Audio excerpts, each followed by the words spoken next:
Hello, and welcome to this video introducing the Target Validation Team's resource updates. Over the last 3 years, the number of businesses setting science-based targets through the SBTi has doubled annually, with 1,000 total approved targets in 2021, 2,000 in 2022, and 4,000 in 2023. Despite the increased demand, the wait time for target validation roughly halved in 2023 compared to the year before.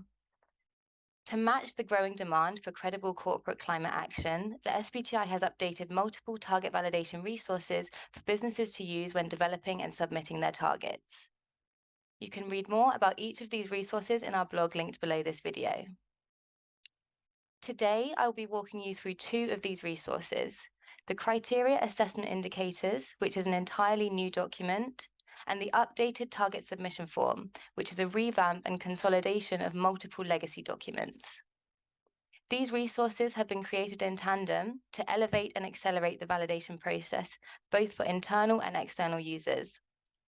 Using the target submission form alongside the new criteria assessment indicators will provide businesses with a clear understanding of what information is needed and why it is necessary. So what will we cover? In this video, I'm firstly going to introduce the concept of criteria assessment indicators more widely and take you through a short example. I will then explain the reasons why we moved the submission form to Excel and why we have expanded some sections of the form and the associated benefits expected. I will then take you through the new submission form tab by tab and provide some tips on things to consider and remember when you're using the form, so that you can start to get familiar with the new format and understand how to accurately complete it. And finally, I'll demonstrate how we expect you to use these two documents alongside one another to best prepare your submission to SBTi.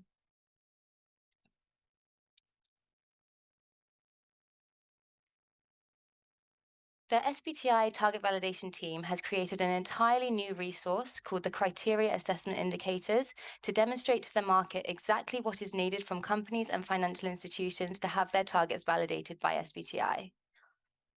The document is designed to increase transparency of the target assessment process and clearly define the minimum documentation required to prove alignment with all relevant criteria.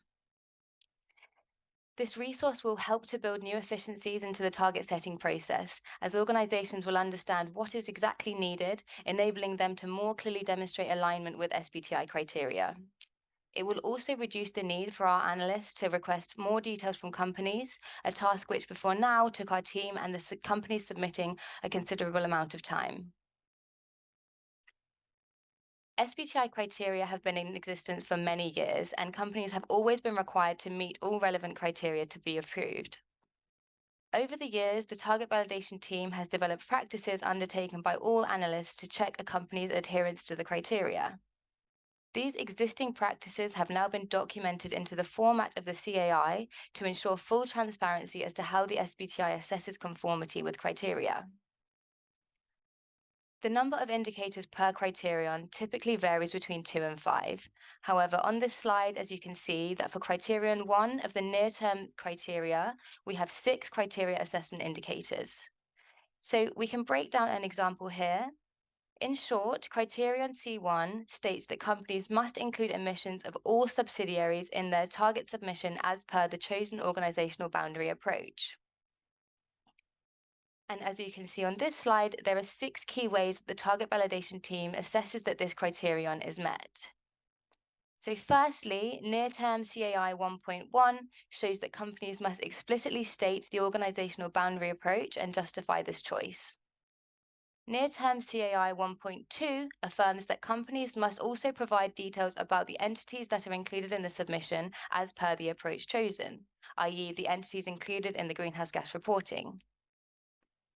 Near-term CAI 1.3 states that companies must confirm they have included all worldwide relevant entities in the submission, since the Greenhouse Gas Protocol defined organizational boundaries do not allow for separation or omission of reporting emissions from certain business segments or geographies.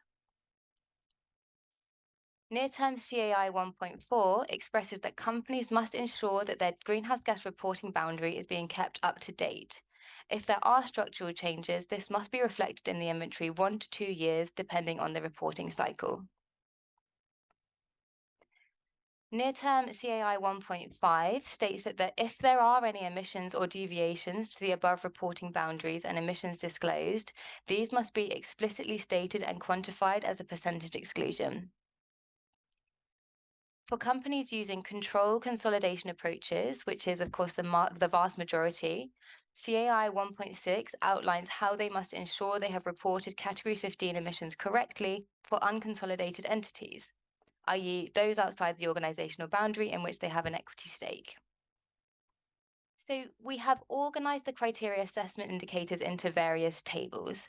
The most commonly used and universally applicable indicators are included in the first half of the document.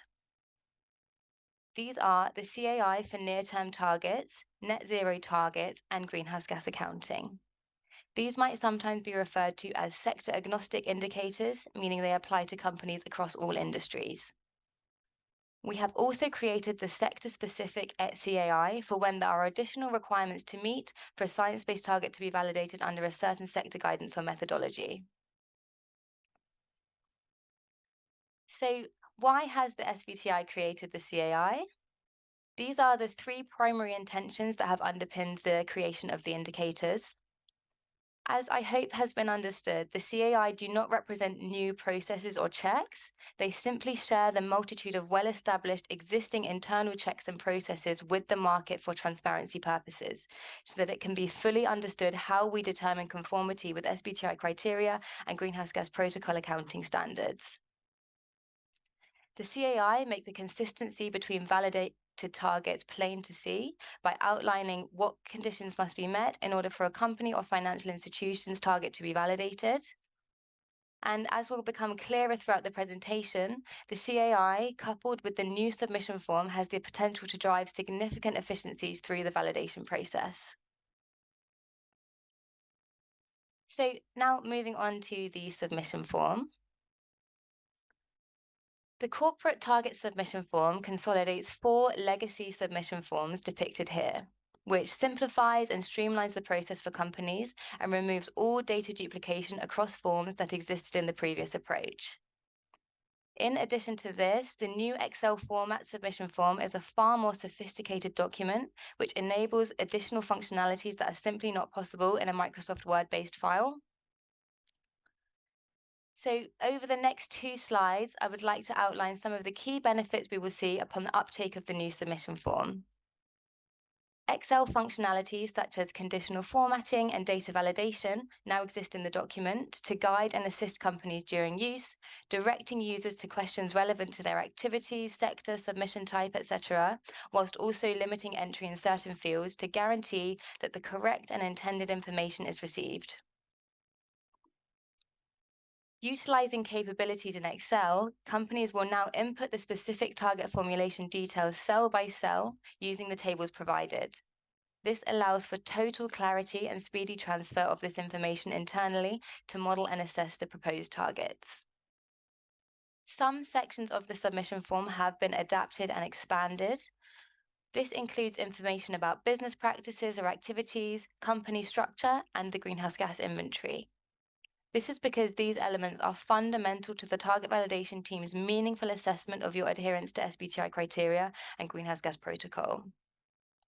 Requesting this information in the submission form, instead of asking additional details during the validation process itself, allows companies to prepare comprehensive information in advance, which will in turn enable SBTi to more quickly assess the conformity of your target.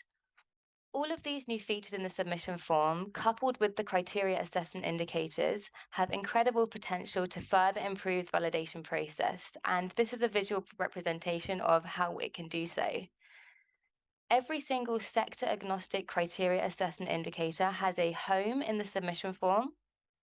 Therefore, if a company accurately and comprehensively completes their submission form to demonstrate that each indicator has been met, the validation process will be extremely smooth. The foundations of front-loading the information provided will lead to a vast ramping up of detail and thus quality of submissions received, lessening the need for back and forth during the validation process that cause delays to approval and long waiting times. All in all, the team is extremely excited for companies to use the new documents and for everyone involved to feel the benefits of this new improved approach. For this section of the presentation, I advise that you open up the submission form in your Excel application and study it alongside the slides. The download link is in the description of the video. The first tab of the submission form requiring your attention is the Instructions tab. This contains high-level instructions for how to complete the form and the resources to use alongside the form. It also requires a signature to certify the veracity of information provided. Crucially, please pay attention to the data entry color coding explanation. All cells with a light blue background indicate cells where companies may enter data. White cells contain instructions or auto-generated content, while purple cells show examples of data entry. Upon selection of certain responses to various questions, the submission form is designed to grey out segments of the form that are not relevant to you. If a section has been greyed out, you do not need to complete it. Or if you read a section that has been greyed out and you believe it is relevant to you, please review your previous responses to the single choice questions. Next, in the Company Information tab, submitting businesses will fill out standard company details as well as information about business activities and operations, including the sector your business belongs to, the number of employees, products and services offered, and geographies. You'll also be asked questions about any relevant parent or subsidiary companies. And finally, you'll need to provide contact information about the relevant technical and communications employees, as well as any hired consultancies about helping you develop and submit your targets. You'll also indicate the validation service that you intend to submit targets for. Please ensure the correct service type is selected.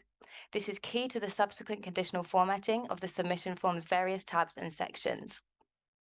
Please also be sure that the indicated service type matches the booking you will select in JotForm in the target submission application. Moving on to the Greenhouse Gas Inventory tab, perhaps the most substantial difference in the updated submission form is the greenhouse gas inventory data information that is now required. In this tab, you'll be asked about alignment with the Greenhouse Gas Protocol, organizational boundaries, recent structural changes if applicable, subsidiaries and joint ventures, as well as a detailed breakdown of Scope 1, 2, and 3 emission sources. For each of the relevant Scope 3 categories, you will need to distinctly list and quantify up to 5 of the most relevant or significant emission sources. These vary based on category and include key goods and services, materials, transport modes, and assets. Then, for each of the sources, you'll need to indicate whether you are using primary or secondary data. Once you've selected the type of data, you'll be asked the percentage of extrapolation, the level of representativeness of the data type, the source of the emissions factor used, as well as any assumptions inherent within the methodology used to calculate these emissions. These requirements for the updated target submission form were previously asked for during the target validation window. Now, requiring this data at the time of submission will enable you to more efficiently demonstrate alignment with Greenhouse Gas Protocol prior to the beginning of the target assessment period. In the near-term and net zero target tabs, you'll enter proposed target information, such as base years, target years, the type of target you wish to set, the target setting method, and the target timeframe, as well as other details. You'll need to enter your target coverage before reviewing the automatically generated wording for targets. The wording will only be properly generated once all data points across both tabs are complete. At that point, your wording will appear that is in alignment with the SBTi target language templates. In the near-term and net zero target coverage tabs, you'll indicate the boundaries of each target proposed. In the Progress and Reporting tab, you'll acknowledge the future-looking reporting requirements, agree to the public announcement of your targets, and explain how you'll adhere to recalculation requirements. Lastly, you'll need to provide information about how you plan to achieve your targets, including company-wide measures and initiatives aimed to reduce emissions from all relevant scopes in line with your targets. On this slide, I will take you through some tips for when you start the submission process through to when you are actually completing the form. These points will help you create a final copy that is comprehensively and accurately filled out to ensure you can reap the maximum benefit of the new approach and process encompassing these two new documents.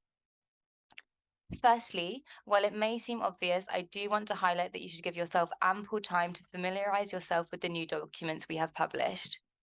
The Criteria Assessment Indicators file is a very substantial document, and you should read it carefully through all of the requirements relevant to your company and submission type, noting down the documentation or evidence you will need to provide to demonstrate adherence to all indicators. When you are filling out the submission form, please pay attention to all the written guidance, as this provides essential instructions on how and what data points are to be entered and where.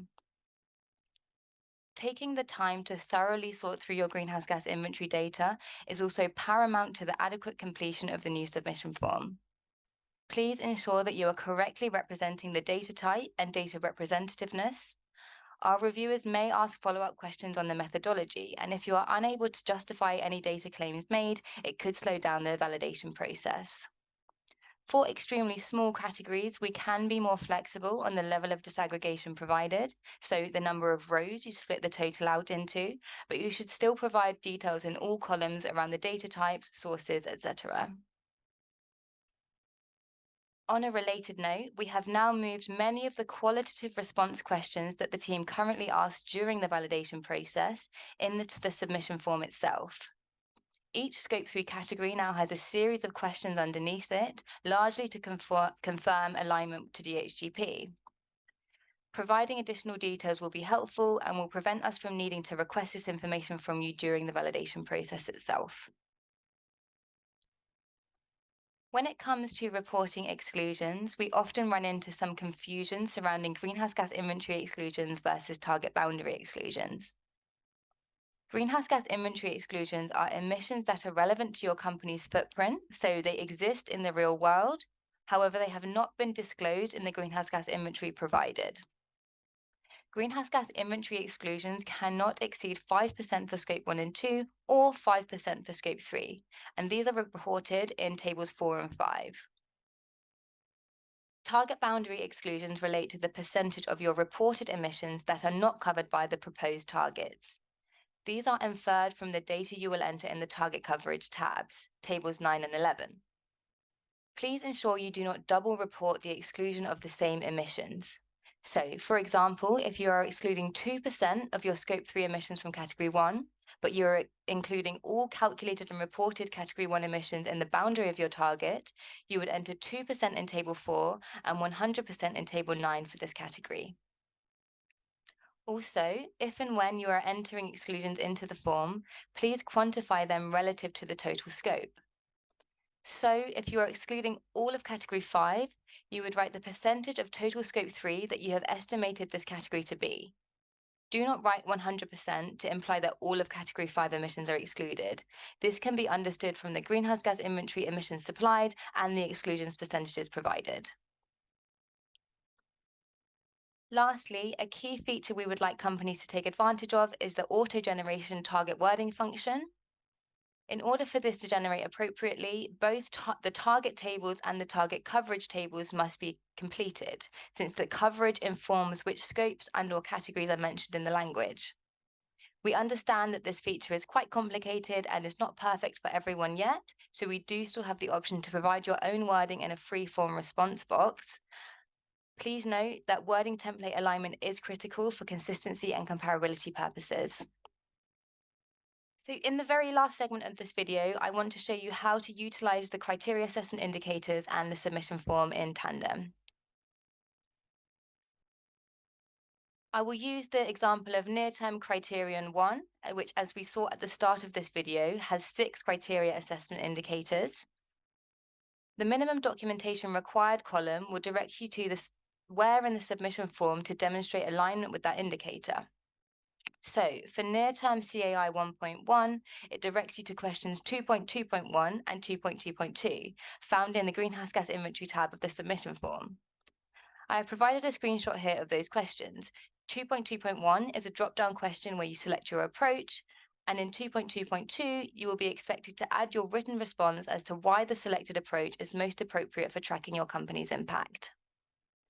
Near-term CAI 1.2 states that we are now asking you to supply a separate data sheet, which can be in a list or graph format, showing worldwide entities included in your selected organizational boundary approach. Near-term CAI 1.3, for which you must demonstrate inclusion of all relevant entities in your submission, directs you to question 2.4.1, a drop-down question with a yes or no response, where you can indicate whether or not all of these entities have been included in the greenhouse gas reporting. For near-term CAI 1.4, you are asked to provide details on any structural changes in questions 2.3.2 and 2.3.3. Please note that if you do not have any structural changes, of course, you're not required to fill these out. As you can see in this screenshot of the form, you are first asked about whether you have any activities in this regard. If you select no, then these questions will be grayed out, indicating they are not relevant to you. On this example, however, please be sure to transparently list any structural changes in the form, even if they have not yet been integrated into the inventory. During the desk research, if non-disclosed structural changes are identified, it is likely to lead to additional questioning in the validation process. Okay, so that was everything I wanted to take you through today. Thank you very much for your time. I really hope that has clarified the reasons for these new documents and that you are as excited as we are about using them.